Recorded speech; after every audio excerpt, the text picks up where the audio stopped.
नमस्कार दोस्तों, मैं शिवाजी सिंह स्वागत करता हूं स्टडी क्यूआर पर। आज हम इकोनॉमी के बैंकिंग सिस्टम में बेसल नॉर्म्स के बारे में पढ़ेंगे और जानेंगे कि बेसल नॉर्म्स क्या हैं और कब कब कौन कौन से बेसल नॉर्म्स आए, जैसे 1, 2, 3, उनके बारे में पूरी जानकारी लेंगे। तो सबसे पहले देखते हैं कि बेसल नॉर्म्स क्या हैं।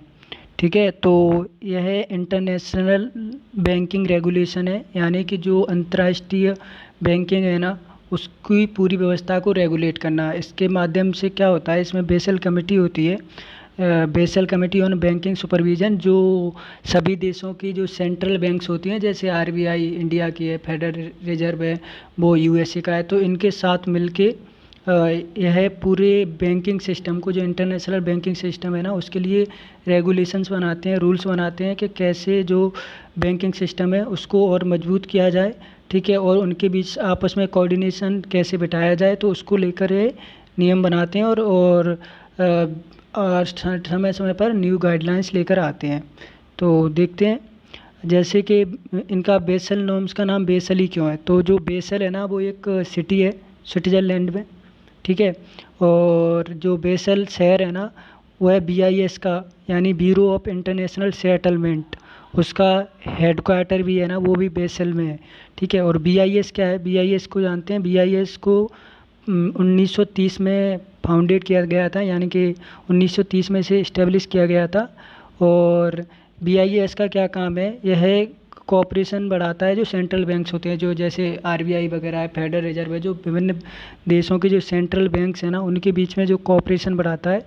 ठीक है, और इसका जो इम्पोर्टेंट गोल क्या है, जो कॉमन गोल क्या है, कि पूरी जो अंतर्राष्ट्रीय व्यवस्था है ना, उसमें फाइनेंशियल स्टेबिलिटी बनाए रखना और common standards for banking regulation, यानी कि जो बैंकों को रेगुलेट करने के लिए अंतर्राष्ट्रीय लेवल पर सभी देशों में बैंकों को रेगुलेट करने के लिए कॉमन स्टैंडर्ड बनाए जाएं। ठीक है, और जो बीआईएस है ना, बीआईएस का जो हेडक्वार्टर है बेसल में, उसी में जो बेसल कमेटी है ना, उसका भी ऑफिस है। कहाँ पर, जो बीआईएस का जो मेन जो हेडक्वार्टर है ना, उसी में बेसल कमेटी का भी की भी ऑफिस है। ठीक है, तो आगे देखते हैं। तो सबसे पहले हम देखेंगे बेसल कमेटी के जो बेसल 1 नॉर्म्स है ना, जो 1988 में आए थे। बेसल कमेटी ने 3 बार गाइडलाइंस लेके आए हैं, बेसल 1, बेसल 2, बेसल 3। तो सबसे पहले वो 1988 में लेके आए थे बेसल 1। इसमें क्या आता है, इसमें जो बैंकों के द्वारा लोन दिया जाता है उस पर फोकस था, उसकी रिस्क को टोटल मैनेज करना था कि कैसे इसके जो रिस्क है उसे कम किया जा सकता है। तो इन्होंने बोला था कि जो मिनिमम कैपिटल रिक्वायरमेंट है, ठीक है, हर बैंक को जितना भी जो उन्होंने लोन दिया है, जैसे मान के चलो 100 रुपये लोन दिया है, तो 8 रुपये उनके पास मिनिमम कैपिटल रिक्वायरमेंट होना चाहिए। मिनिमम कैपिटल रिक्वायरमेंट यानी कि जो बैंक की जो कोर वैल्यू है ना, कोर एसेट है, जो ओनर्स के पास इतना, तो जैसे अगर 100 रुपये लोन दे रहे हैं तो 8 रुपये उनके पास रिजर्व में होना चाहिए, कि अगर कोई क्राइसिस आता है, कोई संकट आता है, तो उस समय वो उसे झेल पाएँ और उससे बाहर निकल पाएँ। ठीक है, तो बेसल 1 आए थे 1988 में, और इंडिया ने इन्हें 99 में इन्हें अडॉप्ट किया था। ठीक है, इंडिया के द्वारा। और आगे देखते हैं बेसल 2 के बारे में। बेसल 2 को 2004 में लागू किया गया था। 2004 में इसकी गाइडलाइंस लेके आई थी। इसमें बेसल 1 के जो प्रोविजंस थे उन्हें और अपडेट किया गया, उनमें और रिफॉर्म किया गया। ठीक है, क्योंकि 1997 में जो एशिया का जो क्राइसिस आया था ना, ईस्ट एशिया में, तो उसमें जो एशियन कंट्रीज़ थे, जो जैसे मलेशिया, इंडोनेशिया वगैरह, तो उनका जो क्राइसिस आया था, उसके बाद में थोड़ा फाइनेंशियल सिस्टम को और रिफॉर्म करने के लिए बेसल 2 लेके आए। तो इन्हें 2004 में लेके आया गया, और इनको 3 पैरामीटर के बेस पे निर्धारित किया गया था। इसमें जो कैपिटल एडिक्वेसी रेशियो है ना, CAR, उसको 8% किया गया, 8% ऑफ रिस्क एसेट्स, यानी कि जितना भी मान के चलो बैंक ने 100 रुपये दिए, लेकिन 100 में से मान के चलो 25 रुपये का तो कोलेट्रल रखा हुआ है, लेकिन 75 का कोलेट्रल के रूप में कुछ नहीं है, तो वो रिस्क एसेट है। ठीक है, रिस्क एसेट के लिए क्या करना पड़ेगा, कि जो रिस्क एसेट है ना, उसका 8% उन्हें कैपिटल एडिक्वेसी रिक्वायरमेंट के CAR के रूप में रखना होगा। ठीक है। और दूसरा क्या है, सुपरवाइजरी रिव्यू। सुपरवाइजरी रिव्यू में क्या होता है कि इसमें जो बैंक है ना उसको अपना जो सुपरविज़न है ना उसको अच्छे से करना होता है, यानी कि उन्हें जो रिस्क मैनेजमेंट है उसे अच्छे से करना होता है, उन्हें जो लोन वगैरह देना होता है वो अच्छे लोगों को देना पड़ता है, और जो टूल्स है अपनी जो रिस्क का मैनेज करना होता है समय समय पर, और देखना होता है कि कैसे हम अपने लोन को सुरक्षित रख पाते हैं, कैसे उसे अंडर में रख पाते हैं कि वो वापस आ जाएगा, ऐसा ना हो कि कहीं वो डूब जाए।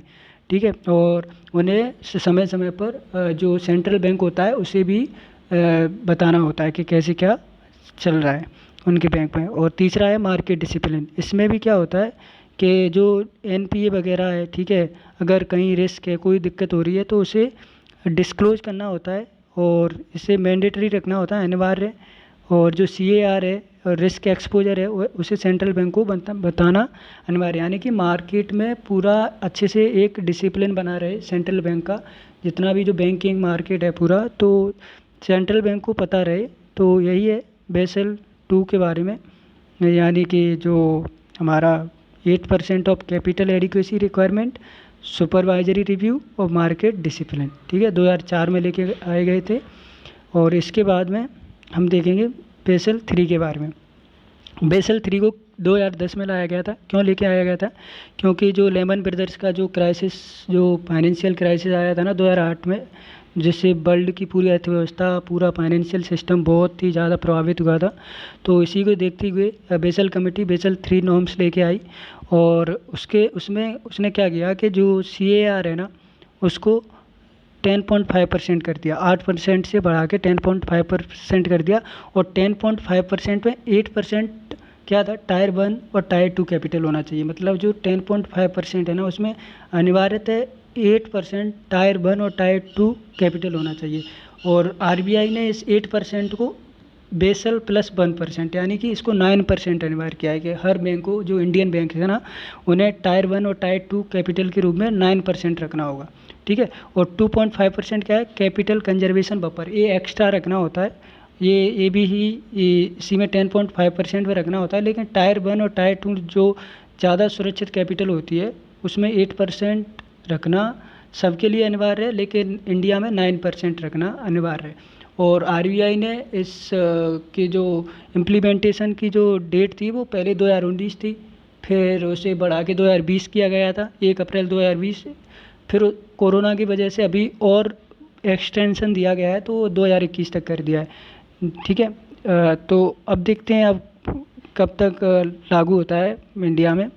और इसके जो बेसल 3 है ना उसके जो 4 पिलर थे ना, फोकस ऑन 4 पिलर पैरामीटर्स पे, उसमें कैपिटल, लेवरेज रेशियो, फंडिंग और लिक्विडिटी। कैपिटल में तो सीएआर को रखना है 10.5%, जिसमें 8% टायर 1 और 2। ठीक है। और लेवरेज क्या होता है, लेवरेज में ये होता है कि मान के चलो अगर हमने बैंक के पास टोटल एसेट है ना वो 100 है। ठीक है। 100 जो एसेट है ना वो लोन के फॉर्म में भी हो सकता है, या किसी को जो पीएसयू वगैरह में इन्वेस्टमेंट भी हो सकता है, कुछ भी हो सकता है। तो उसका जो 3% है ना वो उसके पास एक रिजर्व में होना चाहिए, यानी कि अगर 100% 100 रुपये लोन दिया है तो 3% उनके पास होना चाहिए हर 100 रुपये पे 3%, 100 रुपये पे 3 रुपये। यानी कि अगर 100 रुपये लोन दिया है या 100 रुपये का जो एसेट है ना उस पर 3 रुपये उसके पास एसेट के रूप में होना चाहिए, जिससे कि किसी भी समय किसी भी संकट को झेलने की क्षमता उसके पास हो। ठीक है। और तीसरा है फंडिंग। इसमें क्या है कि जो बैंक है ना जो फंडिंग लेना वो भी एक कहीं इधर उधर से उस पर पूरी ट्रांसपेरेंसी होनी चाहिए, कहीं ऐसा ना हो कि कहीं कुछ गड़बड़ चल रहा है। तो सेंट्रल बैंक को पूरा पता होना चाहिए कि इसकी फंडिंग कहाँ से आ रही है, और कहीं ये गलत पैसा तो नहीं है इसमें, जितनी भी इसमें निवेशक हैं या जो भी है।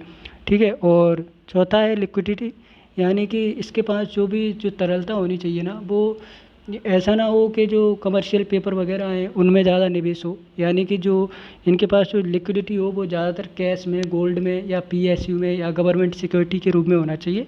तो जो लिक्विडिटी है ना वो भी इनकी सही से होना चाहिए, फंडिंग भी सही जगह से आनी चाहिए, और जो लीवरेज रेशियो है ना वो एटलीस्ट 3% होना चाहिए, यानी कि 4 हो सकता है, 5 हो सकता है, लेकिन कम से कम 3 तो होना चाहिए। यानी कि अगर 100 रुपये लोन दे रहे हो तो उसका कम से कम 3-4 रुपये तो बैंक के पास हमेशा होना चाहिए, कि हर 100 रुपये पे 3-4 रुपये, जिससे कि किसी भी संकट में वो उस संकट को झेल पाए। ठीक है, तो बेसल कमेटी ने 1, 2, 3 नॉर्म्स लेके आई थी समय समय पे, और अभी ये पूरी तरह से लागू नहीं हुए हैं, कुछ कुछ हो गए हैं, कुछ कुछ अभी लागू नहीं हुए हैं। और 2-3 फैक्ट और हैं कि जो बेसल कमेटी है उसमें टोटल 45 मेंबर्स हैं। ठीक है, इंडिया भी एक मेंबर है, ये तो हमने जान ही लिया। और दूसरा ये है कि जो इसके जो नॉर्म्स है ना, जो इसकी गाइडलाइंस है ना, उनको किसी देश को मानना अनिवार्य नहीं है, यानी कि उनकी मर्जी है, कंपलसरी नहीं है, मान भी सकते हैं। इंडिया मानता है, और इंडिया अच्छे से मानता है, और इंडिया तो बेसल नॉर्म से भी और आगे, जैसे उन्होंने CAR को, कैपिटल एडिक्वेसी रेशियो को, जो टायर 1 टायर 2 है उसे 8% किया, इंडिया ने +1%, यानी कि इंडिया का रिकॉर्ड बेसल नॉर्म्स को लागू करने में अच्छा है, और इंडिया का फाइनेंशियल जो सिस्टम है ना वो मजबूत है। ठीक है, तो ये था दोस्तों आज का लेक्चर। तो थैंक्स फॉर वाचिंग। प्लीज़ हमारे चैनल को सब्सक्राइब कीजिए, लाइक कीजिए, शेयर कीजिए। थैंक यू दोस्तों।